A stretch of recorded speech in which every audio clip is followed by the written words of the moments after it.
Hello and welcome to MuscleCar Boulevard, America's hottest cruise spot. I'm Terry Brennan, and I want you to get revved up and ready to roll because we got a whole lot of road to cover in the next half hour. And coming up first, we'll check out some AMC muscle in North Carolina. We'll cruise by what may be the world's largest muscle car collection, and then we'll head to Iowa, get some tips on what to look for when buying that first muscle car. In this week's Celebrity Muscle, we'll spotlight NASCAR driver Ken Schrader. Next, it's off to Georgia and a look at one of the premier aftermarket parts and accessories suppliers. And we'll round it all off with a few laps around the track in MuscleCar Boulevard's Pick of the Week. But before we redline on big block excitement, let's check in with my co-host, Tony Perensky. Word has it, she's hanging out with a legend. That's right, Terry. I am definitely hanging out with a legend. The 1969 Yenko Camaro. Wow, talk about muscle. This Yenko came packed full of horsepower. And coming up next, I'll tell you more about this Yenko and the man behind the legend. Thanks, Tony. As you can see, we've crammed a lot of show under the hood today, so get in, buckle up, and get ready to cruise. When we come back, we're headed down MuscleCar Boulevard.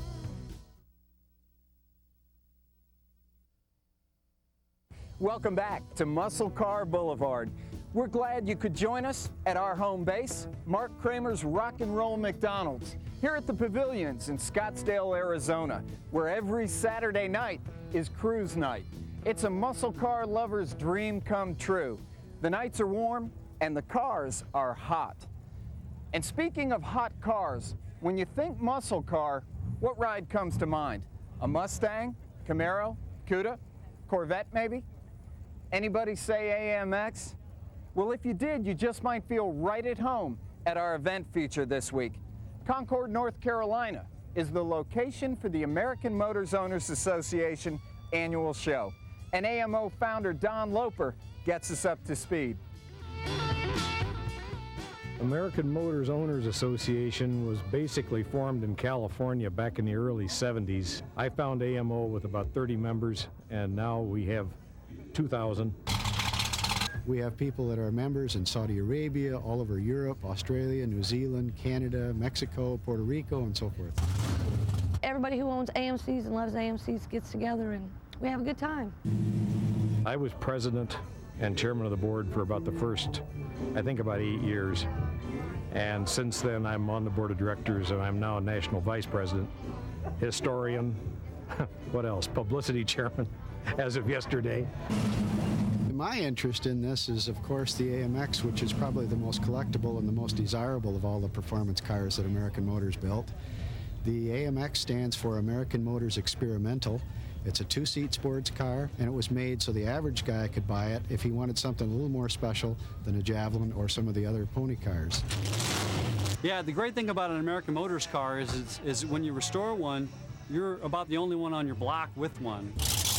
Well, because AMC was not a very popular company, coming from Rambler and Nash and Hudson history, the cars were sort of like closet muscle cars, and people didn't realize what was going on until long after the fact. And now they're appreciated for what they are. You know, I don't remember the last time I saw so many AMCs in one place. We'll check back in with them a little later. Next, our Cruise in America feature takes us to Sevierville, Tennessee, home of Floyd Garrett's Muscle Car Museum. It's wall-to-wall muscle at this house full of horsepower. Check it out. My first love was cars, and then I was going to have one or two, and then it just, then 3 or 4. I've got some of the rarest muscle cars probably ever built. You know, the Hemi heads, the lightweight, the factory lightweights. I got one of 14 Swiss cheese Pontiacs, the 63 Pontiac, 64 Thunderbolt, and 63 Z11 Chevrolet with 427 with 2 4s, 69 Camaro with the all-aluminum 427 engine. Today's cars, they all just about look alike, and you know, it's just great that the old cars, you can relate to them. You know, you can tell the difference between a Chevelle and a Camaro and a Nova or a Mustang. I'm pleasantly surprised that the young people that has come in here say, well, my daddy told me about these cars, and and I want to see them. I can't hardly tell you a favorite car. Of course, you know, I'm a die-hard old bow tie boy, but I love a 57 Chevrolet. A 61 Impala was my first new car. My second was a 62 Super Sport 409, and a 70 Chevelle LS6, I think, has got to be an ultimate, and a 67 427 Corvette 435 horse. The new engines in here, Chevrolet Motor Division donated to me. You see in the race shop scene, they donated that Corvette motor where we converting a 57 Chevrolet over to the computer age. You know, people come in here and see these cars, and they ask me, one of the things is how much horsepower is under this one roof. So I went to each individual car and figured that advertised horsepower, and it ended up like 37,537 or something. It was an odd number, of course, but it was over 37,000 horsepower in this building. What people find in here is high horsepower and plenty cubic inches. Now that is a must-see collection. And of course, no collection would be complete without a big block Camaro. To get the ultimate, you need one of these, a '69 Yenko. Just when the muscle car era seemed like it couldn't get any better, along came Don Yenko. Through his Chevy dealership in Pennsylvania, Yenko started squeezing 427s into F-body Camaros. Distinctive graphics, along with a few other go-fast goodies, made the package complete. In 1969, $4,600 bought the ultimate street machine. You should have bought a dozen. Hey, don't go away. We'll be right back with more on the Boulevard.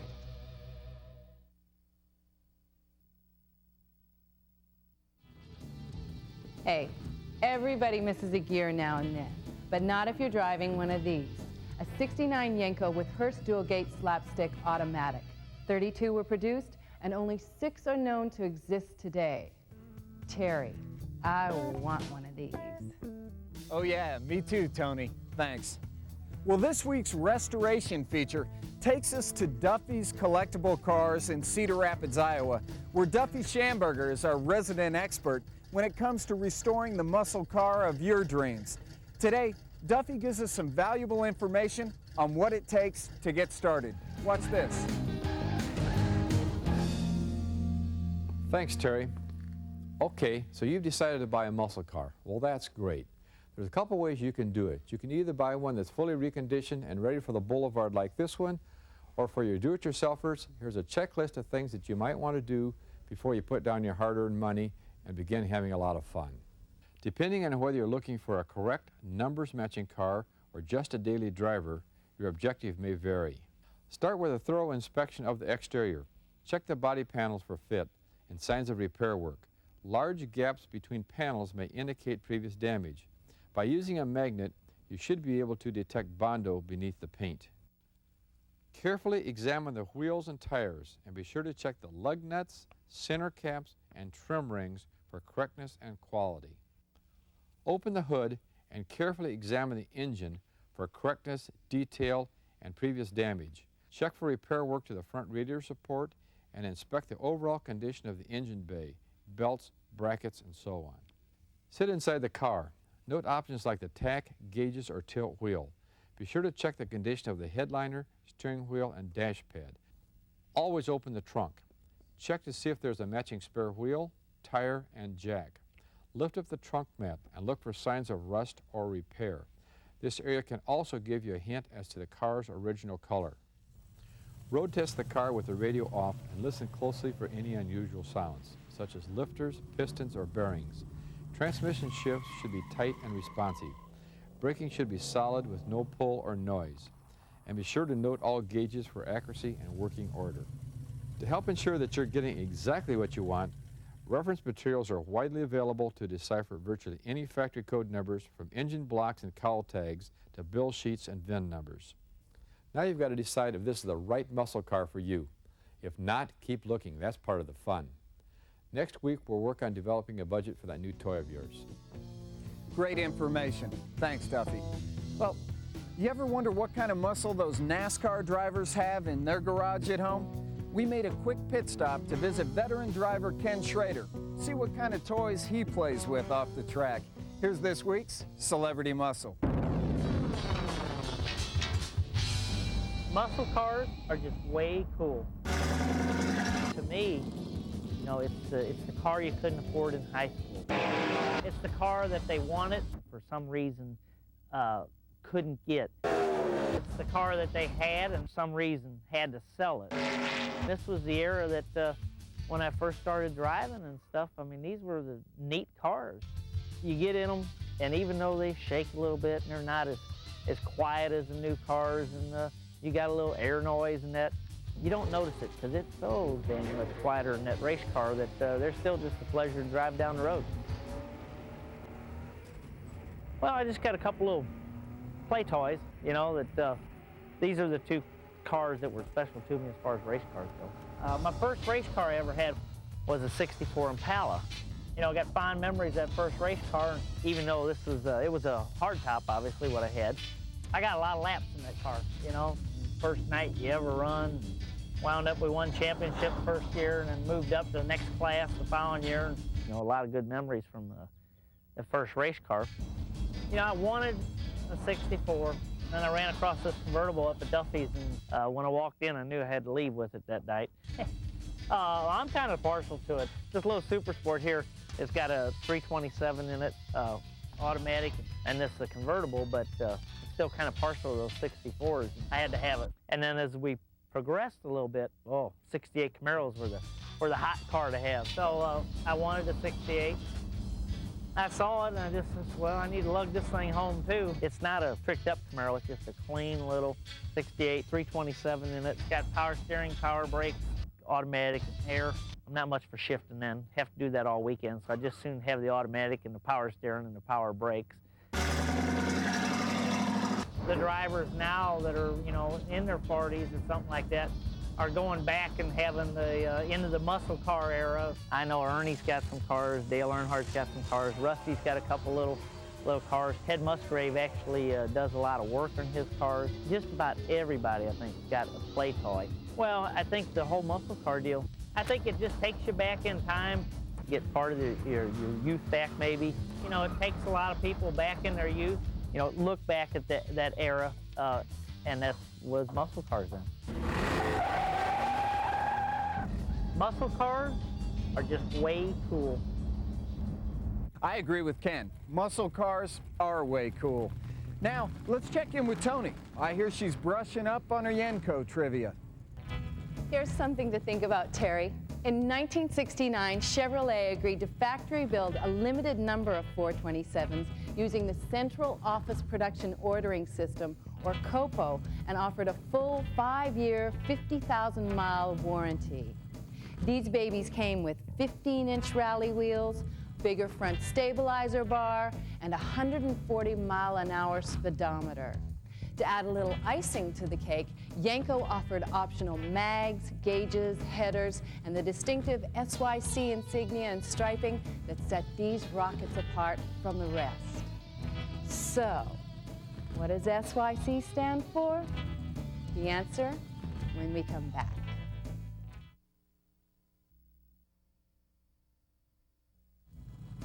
Welcome back to MuscleCar Boulevard. So, what does SYC stand for? If you guessed Yenko Supercar, you're absolutely right. So, what did you guess, Terry? Well, Tony, I got part of it right. I guessed Yenko Super Camaro. I think we're both right, depending on who you talk to. Now think about this. Does AMC have a place in muscle car history? Listen to what some of AMO's members have to say, and then you decide. We've got about 130 to 150 cars here today, and you can see the quality of them. But you can also see that we've got a lot of kids and families and wives and significant others in attendance, and everybody's having fun. And that's what this club was formed for. It's family, it's friends.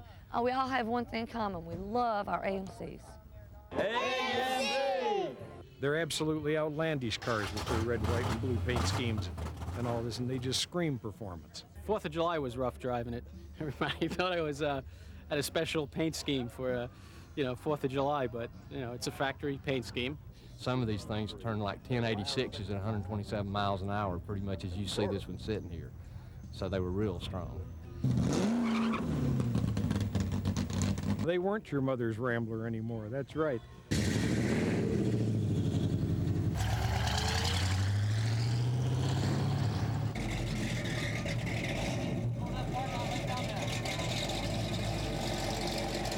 I think AMC has a definite place in the muscle car history.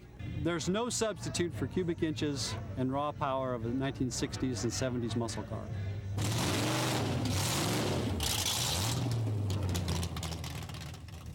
Wow, is that a cool sound or what? Now, if you're looking for restoration parts for your GM or Chrysler muscle car, where do you go? Well, here's a company that has all the right stuff. Year One Incorporated, this week's feature, aftermarket supplier. Take a look. Year One supplies restoration parts and accessories for GM and Chrysler muscle cars. We tend to specialize in cars from the late 50s through the early to mid 70s, really. It varies, of course, by car line. We currently carry a variety of parts for the restoration of muscle cars. We have sheet metal parts and repair panels for the body of the cars, whether that be trunk floors, floor pans, patch panels for fenders. We also do carry fenders and quarter panels. We also carry a wide, tremendous variety, really, of interior parts, seat covers, carpets, headliners, dash pads, really you name it. If it's on the inside of the car, we probably have gotten it. Really just about everything that you could imagine. You don't need too much really these days to start with. If you have a firewall, a vent plate, roof and quarter panels, we can pretty much supply the rest for you. I think muscle car enthusiasm really doesn't know any national boundaries. We ship parts, muscle car parts all around the world. We ship them to Europe, we ship them to Asia, we ship them to the Middle East.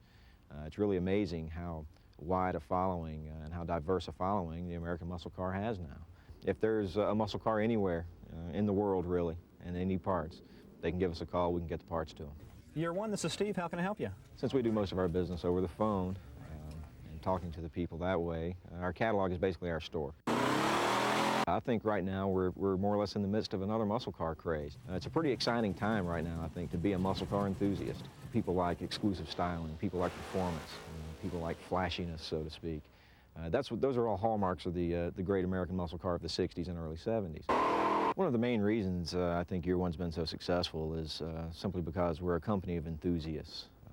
I'd say at least 90% of the employees of Year One were customers of Year One before they came to work for us. And it's through that involvement with the hobby and with the sport itself that we've been able to be a leader in the industry, and hopefully we'll continue to be. One of the most important things I guess I can say about Year One and what it is that we're trying to do here is we never forget what this hobby's all about. I mean, sure, it's a business and we work here and we have business concerns, but the really important thing are these cars and the people that are working on these cars. That's something that we really never want to forget. If we ever do forget that fact and forget what's important about what we're trying to do here, then we'll probably just pack it up and go home. Of approximately 201 1969 Yenko Camaros produced, only a few still exist today. We got lucky and found these beauties in Iowa. Oh, and remember that $4,600 price tag I mentioned earlier? Well, you can forget that and expect to pay a handsome 6 figures today. Now that's a sound investment. Hey, don't you dare touch that remote, because we'll be back with more muscle car action on the Boulevard.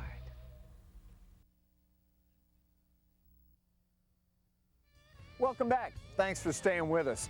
You know, each week we like to feature a muscle car that we think is exceptional, and they don't get much better than a mint condition 66 Shelby Cobra with a 427.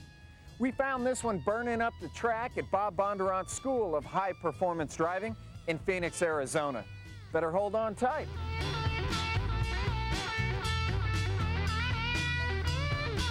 Well, this is a 66 427 Cobra. It has a side oiler engine in it with tunnel port heads and high lifter with 2 4-barrel carburetors, so it's got plenty of power for a small car. And these were only built for 2 years, 65 and 66, the big blocks. There were 312 of them made. This one is all original, body through and through. So it has some history to it. It doesn't have large race history to it, other than vintage racing here in recent years. When you start it, that begins the thrill. But the acceleration is just unbelievable. At 60 miles an hour, you can get it sideways just by stepping on the throttle. First of all, there's nothing like the feel of a V8. Especially a big bore V8. I mean, they just thump, they don't scream, and they have so much torque. It's the only car that I know that I have fun in just idling it.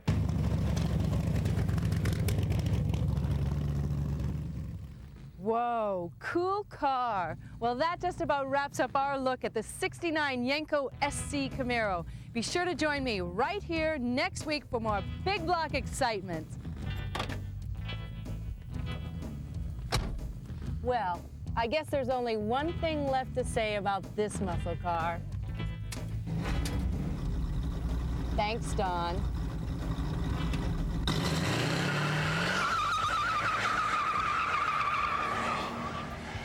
Wow, Tony always has high-powered fun. And thanks indeed to legends like Don Yenko. We're all truly grateful. Hey, thanks for cruising with us. We'll be back next week with a whole new lineup of muscle car excitement. I'm Terry Brennan for MuscleCar Boulevard. Be safe, and we'll be seeing you right here on the Boulevard.